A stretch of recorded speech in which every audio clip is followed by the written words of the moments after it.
ಕೀರ್ತನೆಗಳು 23. ಭಕ್ತರೆಂಬ ಕುರಿಗಳಿಗೆ ಯೆಹೋವನು ಒಳ್ಳೆ ಕುರುಬನು. ಯೆಹೋವನು ನನಗೆ ಕುರುಬನು, ಕೊರತೆ ಪಡೆಯನು. ಆತನು ಹಸಿರುಗಾವಲುಗಳಲ್ಲಿ ನನ್ನನ್ನು ತಂಗಿಸುತ್ತಾನೆ, ವಿಶ್ರಾಂತಿಕರವಾದ ನೀರುಗಳ ಬಳಿಗೆ ಬರಮಾಡುತ್ತಾನೆ. ನನ್ನ ಪ್ರಾಣವನ್ನು ಉಜ್ಜೀವಿಸ ಮಾಡಿ ತನ್ನ ಹೆಸರಿಗೆ ತಕ್ಕಂತೆ ನೀತಿ ಮಾರ್ಗದಲ್ಲಿ ನನ್ನನ್ನು ನಡೆಸುತ್ತಾನೆ.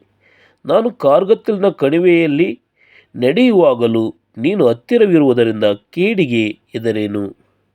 ನಿನ್ನ ದೊಣ್ಣೆಯೂ ನಿನ್ನ ಕೋಲು ನನಗೆ ಧೈರ್ಯ ಕೊಡುತ್ತವೆ. ವೈರಿಗಳ ಮುಂದೆಯೇ ನೀನು ನನಗೋಸ್ಕರ ಔತಣ ಸಿದ್ಧಪಡಿಸುತ್ತಿ, ನನ್ನ ತಲೆಗೆ ತೈಲವನ್ನು ಹಚ್ಚಿಸುತ್ತಿ. ನನ್ನ ಪಾತ್ರೆಯು ತುಂಬಿ ಹೊರಸೂಸುತ್ತದೆ. ನಿಶ್ಚಯವಾಗಿ ನನ್ನ ಜೀವಮಾನದಲ್ಲೆಲ್ಲ ಶುಭೆಯೂ ಕೃಪೆಯೂ ನನ್ನನ್ನು ಹಿಂಬಾಲಿಸುವವು. ನಾನು ಸದಾಕಾಲವೂ ಯೆಹೋವನ ಮಂದಿರದಲ್ಲಿ ವಾಸಿಸುವೆನು. ಆಮೇನ್.